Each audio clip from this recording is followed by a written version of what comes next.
Pada awal 2000-an, kami membeli pesawat sipil sepenuhnya dari luar negeri, tetapi meski begitu, Presiden membuat keputusan bersejarah. Rusia harus melanjutkan pembuatan mobilnya sendiri dan perlu untuk memulai kembali industri. Mengembangkan liner yang kompetitif, lebih menarik bagi operator dalam kondisi pasar, yaitu mengkonsumsi bahan bakar yang lebih sedikit, nyaman, handal, dan lebih murah daripada pesaing pada tahap pertama.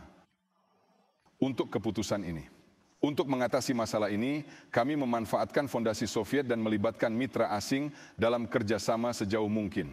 Mengapa perkembangan CSSR tidak bisa segera diambil? Ya, sederhana saja, pesawat kami tidak memenuhi standar tingkat kebisingan emisi bahan bakar yang diizinkan untuk terbang ke negara lain. Mereka menjadi usang untuk beberapa waktu setelah pembubaran aliansi, termasuk. Menurut parameter konsumsi bahan bakar, jadi mereka mengundang orang Amerika, Perancis, Jepang, Italia, apalagi spesialis Jerman dan negara lain yang melakukan hal yang paling sulit. Kami mulai memproduksi pesawat itu sendiri dan banyak komponen di Rusia, di antaranya ada ratusan ribu. Kami bersertifikat Superjet lebih dari 10 tahun yang lalu. Sekarang sangat penting untuk mengecualikan komponen impor suku cadang dan teknologi dalam produksinya. Dan insinyur kami berhasil melakukannya. Tahun lalu, mereka mengesahkan mesin pasokan 14 dan sayap yang terbuat dari bahan komposit Rusia untuk pesawat MC-21. Tahun depan, pekerjaan lokalisasi dan peningkatan produksi akan terus berlanjut. Akibat dari sanksi ini, kami dilarang memasok semua produk yang berasal dari luar negeri. Tetapi seperti yang mereka lakukan, pembatasan ini hanya akan mempercepat kebangkitan industri pesawat Rusia, termasuk roda pendaratan domestik, mesin avionik, komponen komposit, bahan, dan banyak komponen lainnya. Tentu saja ini tidak akan mudah, masih ada masalah substitusi di negara-negara konstituen. Ya, namun kami akan menanganinya. Insinyur kami dan para desainer bekerja keras untuk ini. Saya yakin Bapak juga bisa berkontribusi dalam kondisi posko sanksi. Kita masukkan IL-96 dan IL-114 yang dimodernisasi ke dalam aliran. Mereka dilengkapi dengan sistem onboard canggih dan mesin terbaru sedang dikembangkan untuk mereka untuk memenuhi semua tuntutan modern.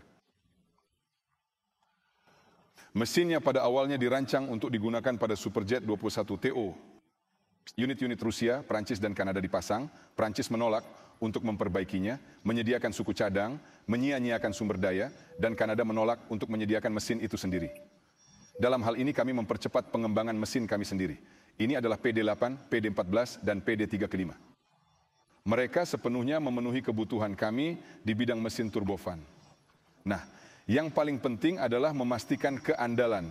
Yang paling penting bagi kami, itulah tugas yang ditetapkan pemerintah untuk industri. Hanya perangkat semacam itu yang dapat beroperasi di penerbangan sipil. Hari ini kita total. Kami menciptakan seri mesin lengkap. Sebuah negara yang akan masuk secara bertahap diperlukan. Seri ini terdiri dari pesawat utama jarak pendek dan menengah, Superjet baru, dan MC-21, regional IL-114, dan Ladoga. Selain itu, untuk maskapai penerbangan lokal, ini adalah pesawat Baikal yang sedang dikembangkan untuk menggantikan Jagung legendaris. Siapa ingat ada dua, akhirnya selanjutnya adalah penduduk asli lain yang merumuskan tugas dan prioritas utama industri untuk masa depan. Di Podolsy, dekat Moskow, perancang pesawat terkenal Soviet Oleg Konstantinovich Antonov, pencipta seri pesawat penumpang, mengatakan bahwa tidak cukup hanya membangun pesawat kelas dunia, kita harus memimpin, Anda dan saya harus berjuang untuk itu. Arah pengembangan yang paling menjanjikan tidak hanya lini produk tradisional, tetapi juga sistem tak berawak untuk pesawat sipil dan listrik supersonik, serta kemampuan untuk menyediakan tilt rotor dan pesawat penumpang untuk maskapai penerbangan lokal. Vertikal, lepas landas, dan mendarat.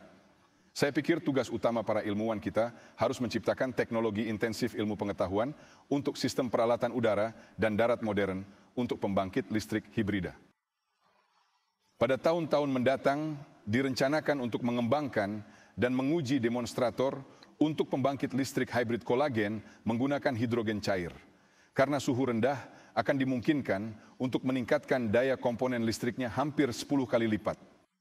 Sambil mempertahankan karakteristik dimensi massa, pemerintah akan terus menangani semua masalah industri penerbangan dalam kerangka program nasional yang ada. Untuk meluncurkan berbagai macam model yang saya sebut mobil baru, hanya perlu menggantikan Boeing dan Airbus. Mengoptimalkan rute domestik untuk kemudahan dan stimulasi warga, penting untuk penerbangan regional yang menghubungkan daerah-daerah jarang penduduknya. Presiden terus memberitahu kami hal ini. Kami juga memulihkan industri helikopter sipil domestik. Tentu saja pasar jauh lebih kecil, tetapi persyaratan di sini juga lebih sempit. Ini termasuk memastikan aksesibilitas transportasi di permukiman terpencil, kebutuhan industri kita, omong-omong, termasuk dalam kondisi Arktik, dan mengambil langkah-langkah sanitasi dan perlindungan. Sekarang, berdasarkan fondasi Soviet, kami membangun mesin-mesin paling modern untuk berbagai tujuan.